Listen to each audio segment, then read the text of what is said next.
Fala pessoal, vamos dar continuidade ao nosso curso aqui, Polícia Civil de São Paulo. Essa é a aula número 7, a gente vai dar início agora ao tema Linux, propriamente dito, a gente já deu algumas pinceladas sobre isso aí. Vou deixar aqui para que você acompanhe de casa. Teve um aluno que mandou e-mail para mim falando assim: Fabiano, você podia, durante as aulas, falar as páginas que você está navegando pela apostila para eu me orientar aqui do lado de cá. Então, atendendo a pedidos aí, a gente vai trabalhar agora, não tudo isso aqui, porque Linux tem uma bagagem um pouco maior, são várias páginas que a gente vai ter que trabalhar. Vou deixar aqui a orientação, a gente começa nessa aula e encerra na próxima. Sempre você que está com a apostila, faça por aqui pelo sumário, que ele é automático. Você clica e direciona direto para a sua área. O cronograma está aqui na página 5, só clicar aqui.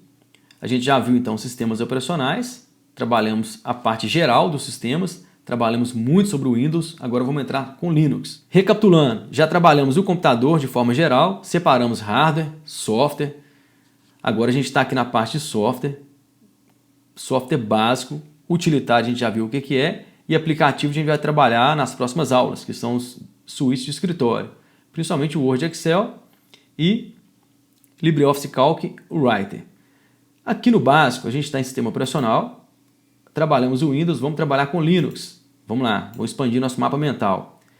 Para quem está perguntando aí nos comentários qual programa eu utilizo, eu vou deixar no link, na descrição desse vídeo, um link para você baixar esse programa. Ele chama Xmind, é o nome dele aqui em cima, ó. Xmind, é o que eu utilizo. E vou disponibilizar esses arquivos aqui no site, lá na guia Downloads.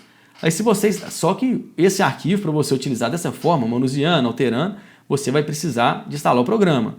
Qualquer usuário leigo instala, é só clicar no link, mandar avançar, avançar, avançar, concluir, vai estar instalado esse botãozinho vermelho aqui. Você clica no arquivo que eu vou disponibilizar e abre esse mapa mental. E eu recomendo muito que você utilize mapa mental para estudar. Por exemplo, esse resumo que eu fiz aqui é o resumo de várias páginas da apostila. A gente vai deduzir agora na evolução do Linux só com mapa mental. Vamos lá então. Em 84, o Richard Stallman, ele desenvolveu um projeto GNU. Esse GNU não traduz para nada. É também mais uma brincadeira de comunidade, software livre, que quer dizer mais ou menos o seguinte: GNOME, que é um apelido para a base do Linux, que é uma teoria que a gente não vai nem aprofundar nisso aqui agora.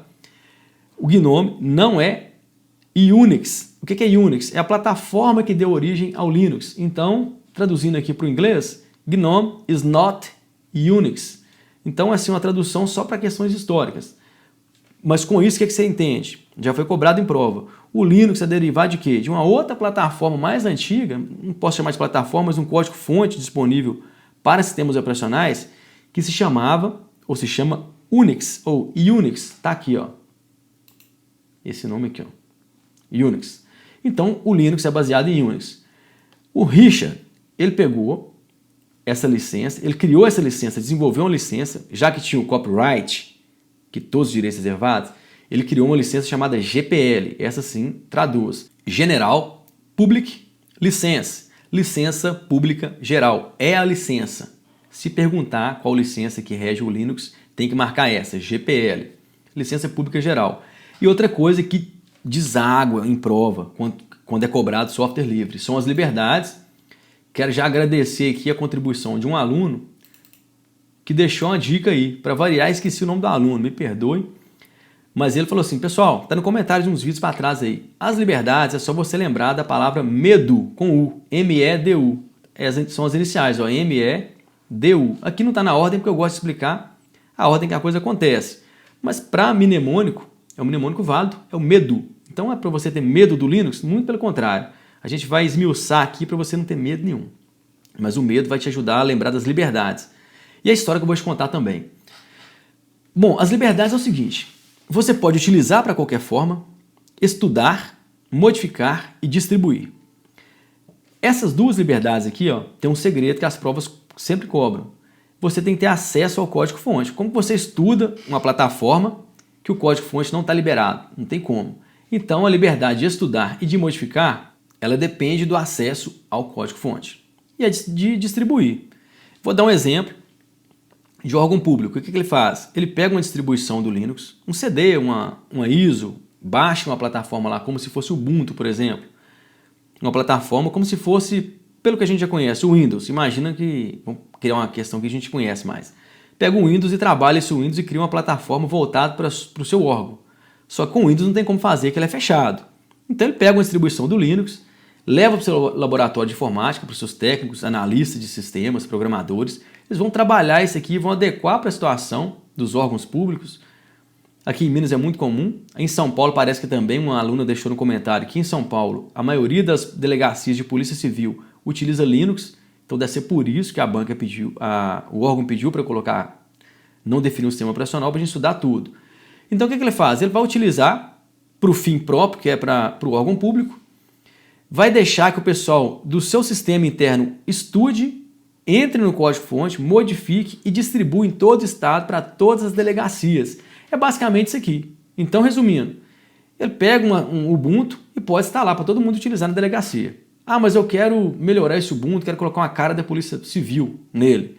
O laboratório da Polícia Civil pega, estuda isso aqui, trabalha, modifica o código-fonte, coloca lá acesso à intranet, aos terminais de acesso aos sistemas de grande porte que todo estado tem. Aqui em Minas utiliza Prodenge, em São Paulo eu não sei qual que é o banco de dados que eles utilizam. Incorpora tudo, faz uma coisa mais voltada para o usuário da Polícia Civil, modifica tudo, cria uma nova imagem, compila isso e distribui CD para o estado inteiro para que todas as delegacias utilizem essa distribuição. Então essa liberdade quer dizer isso. Essa liberdade, ela deu origem lá na licença GPL. Voltando aqui, pelo Richard Stallman, que é o projeto GNU. Mas foi lá em 84. Isso aqui, na verdade, é a origem, então, da licença que nós vimos e das liberdades que você tem que ter em mente. Isso aqui é quase que líquido e certo que caia. Tem mais uma expansão que eu coloquei aqui. Essa liberdade de distribuir pode ser de forma grátis ou paga, então não cai na pegadinha mais. Via de regra, a maioria é grátis, sim, mas existem versões pagas e é possível que você trabalhe, desenvolva e cobre por isso. Só que, com uma condição, as liberdades sejam mantidas. Você não pode fechar o código-fonte e travar essa liberdade, de forma alguma. Dando continuidade à história, o Linux, então, em 91 já vem o Linus Torvalds, que é o precursor aí do Linux. Esse camarada aqui, ele já vinha trabalhando o conceito de sistema operacional livre e tudo mais. Ele criou um kernel, que é só um núcleo mesmo, só um sistema operacional, sem aplicativo algum. Ele estava trabalhando isso desde 91 e em 92 ele aderiu à licença GPL. Ele falou assim, ó, eu já tenho o Linux. O Richard desenvolveu a questão das liberdades, estava trabalhando alguma coisa baseada em Unix. Uma coisa que eu esqueci de falar, esse Richard Stallman, o projeto dele envolvia aplicativos essenciais. Tem embaixo aqui, ó. Ele trabalhava com aplicativos. Então, olha aqui, é a camada de cima. Vocês lembram lá das camadas? Hardware, que é a parte física, o núcleo, que é o kernel, que o Linus Torvalds estava trabalhando aqui, desde 91, 92. O Stallman, o Richard, ele trabalhou as camadas de aplicativo, também de forma livre. O que aconteceu então? O Linus Torvalds aderiu ao projeto GPL e juntaram o kernel do Linus Torvalds, mais as aplicações também do Richard, aqui em cima, e fizeram o projeto GNU Linux. Fundiu então núcleo mais as camadas de aplicações. Tanto é que se você tiver acesso ao Ubuntu, eu vou mostrar ele aqui agora, eu vou emular um aqui agora, você vai ver que ele já vem todo pronto. Quando você instala o Linux na sua máquina, ou virtualiza como eu vou fazer aqui, ele já vem pronto. Quer ver? Vamos dar uma olhada lá? Aqui eu estou emulando na verdade, virtualizando o sistema operacional Linux. Eu estou com a versão Ubuntu.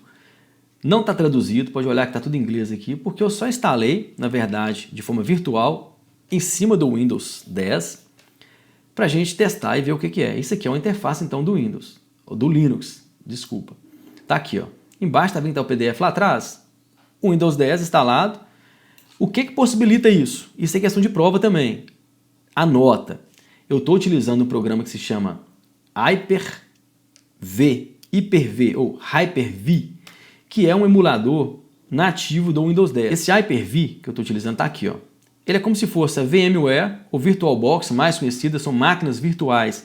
O que é isso, pessoal? É muito cobrado em prova, pode ser que caia na nossa. Uma máquina virtual, como o próprio nome diz, é um computador completo, sendo utilizado virtualmente em cima de um sistema já instalado. O meu caso aqui, eu estou com o Windows 10 instalado e instalei aqui, no meu caso, a máquina virtual que estou utilizando é essa aqui, porque ela é do Windows 10. Chama Hyper-V.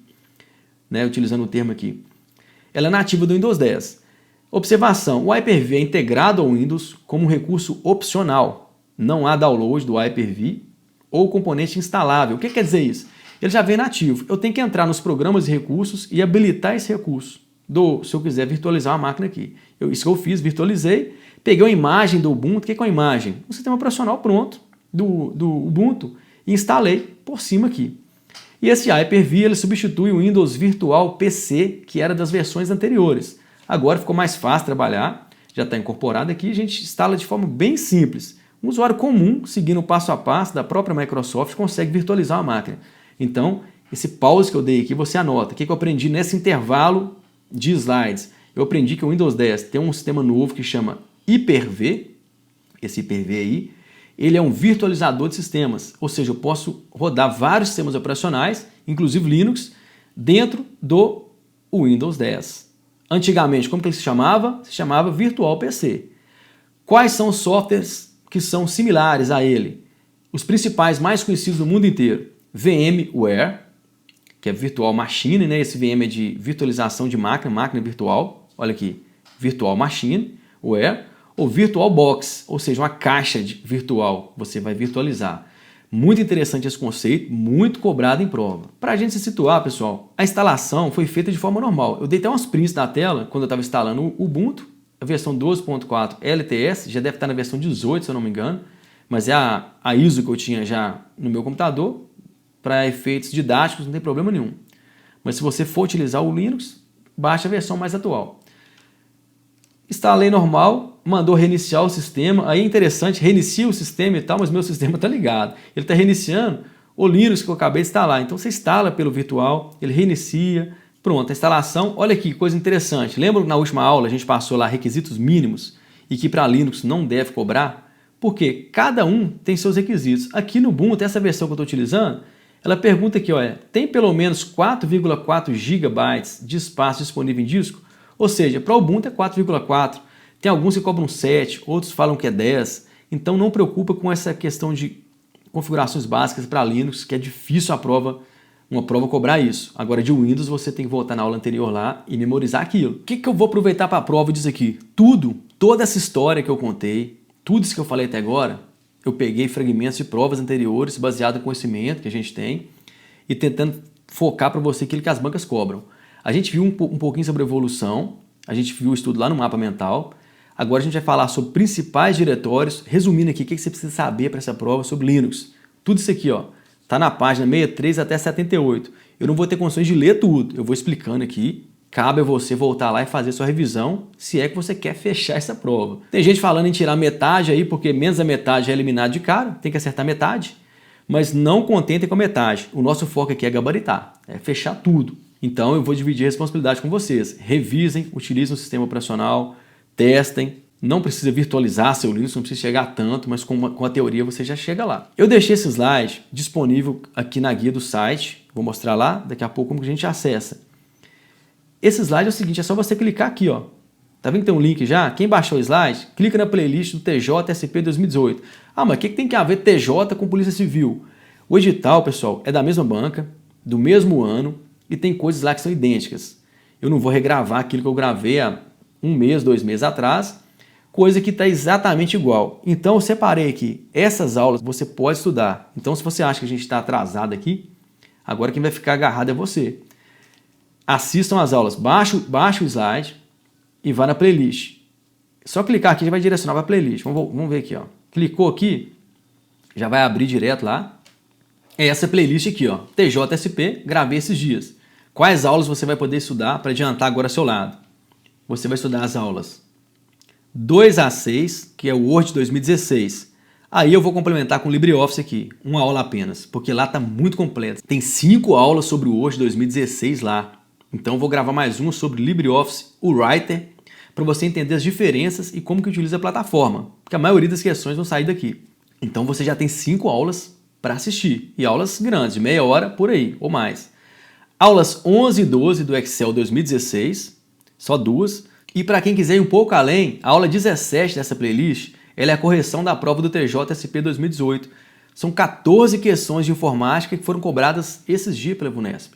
Como eu falei que a VUNESP ela sempre tangencia uma questão, ou seja, ela fica rodeando a questão e cobra alguma coisa parecida, compensa você assistir essa correção aqui. Tá lá no canal. Para quem não sabe o que é playlist, pessoal, mais uma vez, só clicar no nome do canal aqui, Informática e Concursos. Aqui em cima tem playlists. É isso aqui, ó. Eu criei um bloco, ou vários blocos, cada um para um curso, tá vendo? Tem vários cursos aqui, tem até para soldado da Polícia de São Paulo. Esse aqui, ó, é a playlist da Polícia Civil. É só clicar aqui. O download, pessoal, voltou a funcionar. Algumas pessoas tentaram acessar, deu um problema no site. Eu tive que ficar de madrugada corrigindo esse bug aqui. Corrigir, é só você clicar na guia download, tá vendo? Tá funcionando aqui. Cá embaixo tá aqui os slides, PCSP, só clicar e baixar os slides dessa aula, para você acompanhar. Agora vamos lá para a página 63, Sistema Operacional Linux propriamente dito. Essa história que eu contei lá no iniciozinho, é tudo isso aqui, ó, tudo que eu falei aqui. Um detalhe que eu deixei de falar, tá até em negrito, a assistência para Linux não é um problema, e olha que isso foi perguntado em prova. Teve uma banca que perguntou, o Linux, por ser uma plataforma diferente e tal, é difícil porque você não encontra assistência. Muito pelo contrário, a assistência da Microsoft é da Microsoft lá, oficial, onde a gente pesquisa para escrever os artigos. Para Linux, você tem vários e vários fóruns. O Viva o Linux é um dos principais que eu utilizo. Esse For Linux também, muito bom. Inclusive foi dele que eu tirei esse pequeno artigo aqui, ó, explicando a introdução. O sistema de arquivos do Linux, conforme tem no Windows, é uma estrutura hierárquica, tipo árvore. O diretório raiz é uma barra.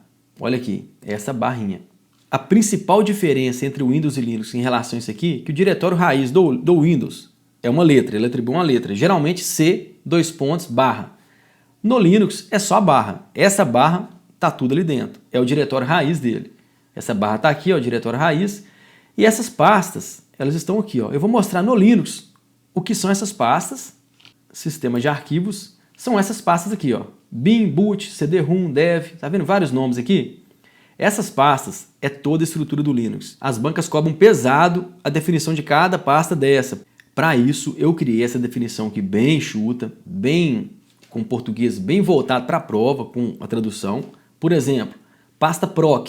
Só para você entender então, diretório raiz é como se fosse o C, e depois todas as pastas do diretório ali do Windows, no caso aqui Linux. Cada pastinha dessa amarela aqui é uma pasta daquela que a gente viu lá. O que você precisa saber para a prova disso aqui? É saber o que cada pasta dessa tem, o que cada pasta dessa faz. Tem uma questão logo abaixo aqui da própria VUNESP, se eu não me engano, que está cobrando disso. Vamos fazer essa questão aqui. Na verdade, eu vou deixar a questão na tela, vou deixar a questão na descrição do vídeo aqui embaixo, você rola, leia a questão e tente fazer baseado nisso aqui. Porque isso também, mesmo para quem não tem apostila, eu deixei nos slides, eu deixei esse resumo todo lá. Então você pode baixar e estudar. O que você vai fazer? Pegar a questão e tentar associar a pasta à função. A prova faz isso. Não vou ler todos aqui para a gente não ficar aqui lendo uma coisa que você tem para estudar. O fato de eu ler isso aqui não vai ajudar você a memorizar. O que vai te ajudar é o seguinte, as principais que as provas têm caído em prova. Boot tem tudo a ver com a pasta de inicialização, olha aqui, arquivos de inicialização do sistema. Dev, arquivos de dispositivos periféricos, essa dev aqui. Home, que é casa do inglês, né? Casa, diretório local dos usuários, ou seja, o local que o usuário tem seu local ali dentro do sistema. Lib, que são bibliotecas essenciais dos sistemas. Lib, library, né? O LIB, é fácil também de lembrar. Esse MNT, a gente vai fazer uma questão agora, que vai perguntar sobre ele, é uma montagem de um sistema de arquivos externo, temporário. O que seria isso? Você monta arquivos através de mídias, às vezes um pendrive que tem arquivos externos. Ele vai montar isso aqui no sistema para fazer parte, para você ter acesso, vai montar nessa pasta. Ou às vezes em rede, você quer acessar uma pasta que está em rede, o sistema Linux vai montar dentro dessa pasta MNT o acesso para esses arquivos em rede, MNT. Mídia também é bem parecido o conceito, olha aqui, montagem de um sistema de arquivos externo temporário. Os dois conceitos se misturam, mas eu expliquei na questão mais para baixo. A definição vai depender da leitura da questão propriamente dita. Root também cai muito, pessoal. Root tem a ver com diretório local de superusuário, que assim, digamos que seria o principal conceito de Linux. Acesso de superusuário seria o usuário administrador do Windows. Para você ter acesso de superusuário, você tem que digitar a senha. É uma das diferenças gigantescas entre o Windows e Linux. No Linux você não consegue fazer ações mais complexas sem permissão de usuário root. Aí você tem que entrar com a senha através de terminal e liberar esse acesso. Por isso ele é mais estável, você não consegue corromper facilmente. Bom, as principais são essas, mas estudem todas. E proc é um diretório virtual criado pelo kernel. O que é kernel, pessoal? Kernel é o sistema operacional. Na memória para armazenar informações do sistema. Ela é inexistente no disco rígido quando dá instalação. Quando você inicia o sistema, ela cria essa pasta ali para armazenar esse espaço, para armazenar informações do sistema. A questão é essa aqui, eu vou deixar ela na descrição do vídeo do YouTube aqui embaixo para você ler a questão. Não vai ter imagem, mas nem precisa. Essa imagem é só para ilustrar que o Linux tem um diretório de arquivos. Isso você já sabe. O que você tem que saber nessa questão é o seguinte: observe a estrutura de diretórios de uma distribuição típica do Linux. Aí tem a estrutura, como a gente viu, aqui também no Ubuntu, que é a versão que eu estou utilizando. O diretório selecionado MNT, aqui está até embaçado, mas selecionar aqui o diretório MNT em várias pastas, selecionou essa e vai perguntar para você, para que esse MNT serve? Eu comentei aqui, ó, cada letra, eu não vou corrigir essa questão, vou deixar ela como exercício para você. Na próxima aula, a gente fala sobre a resolução. Por que eu estou fazendo isso, pessoal? Para te forçar a estudar isso, a te forçar a ler essa questão, tentar associar com a prova. Ah, professor, não tem apostila? Não tem desculpa não. Vou deixar isso aqui para download e vou deixar a questão descrita aqui embaixo. Você vai pegar a questão, vai dar um pause lá, vai copiar essa questão, jogar no seu Word, se precisar imprime, leia a questão e tente associar o que o MNT faz, porque a banca simplesmente não coloca exatamente igual, ela vai te fazer pensar. É isso que você tem que saber. Então, o exercício para hoje, você vai pegar essa questão e vai fazer. Na próxima aula eu comento. Permissões no Linux funcionam de forma bem diferente que o Windows. Você já memoriza essa palavra aqui, ó, UGO, usuário, grupo e outros. A gente vai precisar disso. Ele vai determinar, quando você cria um diretório, cria um arquivo, alguma coisa, o Linux já atribui algumas permissões básicas, nativas lá. Se você quiser aumentar essas permissões ou diminuir, existem duas formas que a gente vai mostrar aqui. No Windows, você digita aqui, ó, UAC, ou simplesmente escreve permissões, você vai ser direcionado para essa parte aqui, ó. Alterar configurações de controle de contas de usuário. Defina quando você deverá ser notificado a respeito das alterações no seu computador. Quando você quer alterar alguma coisa, dependendo se é uma alteração mais grave, mais profunda de sistema, você vai ter que dar permissão. No máximo que o Windows faz, o que é? Você terá que dar permissão, você clica, dei permissão e executa. Instala um programa, remove um programa, tudo de forma gráfica. Aqui você altera um pouquinho, ó, não recomendável, escolha essa opção somente se o esmaecimento de área de trabalho levar muito tempo no computador. Não recomendável, nunca me notificar quando os aplicativos tentarem instalar software ou fazer alteração no meu computador. Eu faço alterações nas configurações do Windows. Então não é recomendável você baixar o nível, mas olha como que é fácil você mudar o nível de permissão no Windows. No Linux é um pouco mais complexo. Porém, nada que você não consiga resolver durante a prova. Primeiro, você tem que entender que ele vai dividir essas permissões para usuário, grupos e outros. Segundo, olha como que é fácil. Primeiro, você acertou lá, Hugo, usuário, grupo e outros. Cada um desses, por exemplo, o grupo, ele vai ter acesso à leitura, escrita e execução. Ou um dos três ou nenhum deles. Aí você define, eu quero que o grupo acesse somente leitura, eu quero que usuários façam escrita e que outros façam execução. A gente vai ver como que isso é feita essa leitura dentro do sistema. É muito simples. Primeira observação, leitura, escrita e execução, ele trata em inglês. Então é read, o writer e execute. O execute aqui é o X, então vai ser RWX. Memoriza isso, anota no cantinho. RWX, você vai precisar disso o tempo todo na prova de Linux. Em resumo, então, temos RWX para cada um desses. Para o usuário tem que ter o RWX ou nenhum deles, onde não tiver vai ter um tracinho, o grupo e outros. Esse usuário, então, cortou alguma coisa? Ele cortou a permissão. Vamos melhorar agora. Opa, agora já teve gente aqui que perdeu a permissão. Permissões parciais, podemos retirar algumas letras. Por exemplo, Usuário, leitura, escrita e gravação. Então o usuário está com todas as permissões aqui. O grupo está só com leitura, apenas leitura. O grupo, então, eu tirei o W e o X, aí ficou grupo R menos menos. E outros, eu vou deixar ele só executar, só execução. Isso é um exemplo, conforme cai em prova. Pode aparecer dessa forma aqui de perguntar, segundo essa informação de permissão escrita, quais permissões tem o usuário? Vai, todas. E o grupo? R, só de leitura. E outros? A outra só executa. É só isso, pessoal. E mais um detalhe, um menuzinho que aparece aqui na frente, vamos ver aqui, ó. Identificador. Se aparecer um menuzinho, é identificação para arquivo. Se aparecer um D, é de diretório. Se aparecer, ao invés desse menos aqui na frente, aparecer a letra D, vai aparecer DRWX. Ele não vai aparecer pequenininho, vai aparecer um D ali, depois RWX, RWX e RWX. Então, se aparecer o identificador como menos, é permissão de quê? De um arquivo. Imagina um arquivo de texto que você deu permissão total para todo mundo. Vai estar lá o menos, porque é um arquivo. Usuário com permissões totais, grupo e outros. Tranquilaço isso aqui. Olha aqui, na página 77, eu dei destaque para permissões de arquivos aqui, ó. Dentro do próprio sistema meu. Tá vendo que tem D na frente ou tem um tracinho? Vai aparecer esse aqui, ó, ou D ou tracinho. D de diretório. RWX, R-X, R-X. Então, o que acontece? Esse aqui, ó, RWX, tem todas as permissões. Os que não têm a permissão que foi retirada, vai aparecer o tracinho. Cabe a você memorizar o que é RWX e que é o Hugo. Sempre que aparecer, esse primeiro conjunto aqui, ó, RWX, ele se refere ao usuário. O segundo grupo.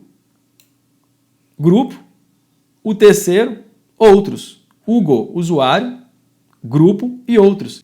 Vão aparecer sempre 3 grupinhos de letras e na frente um tracinho. Bom, pessoal, tá indo tranquilo? Entender as letras, vai revisar isso sim, amanhã vocês anotam de novo para lembrar essas letrinhas. RWX, tudo do jeito que tá aqui. Agora, como que eu vou realizar essas alterações? Vou aprofundar um pouquinho mais. Percebam que o Hugo está sempre aqui, ó. As alterações elas vão ser feitas lá no terminal, não vão lá agora fazer. O que é terminal? Aquela tela preta conforme tem no Windows 7, ou no Windows 10, Windows 7, como eu mostrei nas aulas anteriores. Hoje eu vou mostrar no Linux, que eu estou virtualizando ele aqui. Dentro do terminal são comandos. Da mesma forma que a gente viu lá, para a gente visualizar uma data, eu coloco lá DAT, que é date, vai mostrar a data. Tem vários e vários comandos. Eu separei uma folha aqui com os que são mais cobrados, já é a segunda matéria que a gente vai ver, os comandos de terminais mais utilizados no Linux. Aí vocês vão estudar só esses comandos, só esses basicões. O primeiro que a gente vai estudar chama chmod. Ele vem do inglês, ch de change, de mudar, e mod é o modo. Mudar o modo de quê? Da permissão. Então vamos lá. No terminal você vai colocar assim, ó, chmod, que é o comando. Qual comando você vai dar lá? Vai digitar chmod. Você não precisa digitar. Você não precisa digitar propriamente dito. Você tem que saber que esse comando faz isso. A prova, quando se refere a comandos, vai perguntar chmod faz o quê? Chmod muda a permissão. Só isso. Ah, esse arquivo tem qual permissão? Você vai analisar as letrinhas e vai ver qual permissão que é de qual arquivo. Como a gente já sabe da referência nossa de Hugo, você coloca chmod mais uma das letras, porque você vai atribuir permissão para U, para G ou para O. Aí você coloca o comando chmod mais a letra do seu grupo ali, no caso o G grupo, se fosse o usuário, se fosse aqui o O, seria o quê? Outros. Então, eu quero alterar a permissão do grupo. Em qual permissão? Pode ser R, W ou X. Ah, eu quero alterar a permissão de R. Eu vou colocar uma permissão de R nele aqui agora. Aí pronto, deu a permissão. Na prática, teríamos que digitar no terminal assim, ó, chmod mais gr, nome do arquivo .doc. É só isso lá no terminal. Vou lá para o terminal já para a gente mostrar. Vamos testar aqui um comando para ficar mais didático. Um comando de ls-ld, que está na apostila, para eu listar as permissões desse diretório que eu estou nele agora. Percebam que o diretório, olha aqui, aparece o D de diretório aqui na frente. RWX para quem? Se caísse na prova agora, DRWX, um tanto de tracinho, e te perguntasse, que permissão que é essa? Quem tem permissão? Até 10 minutos atrás você ficaria louco. Agora você vai respirar, vai pensar assim.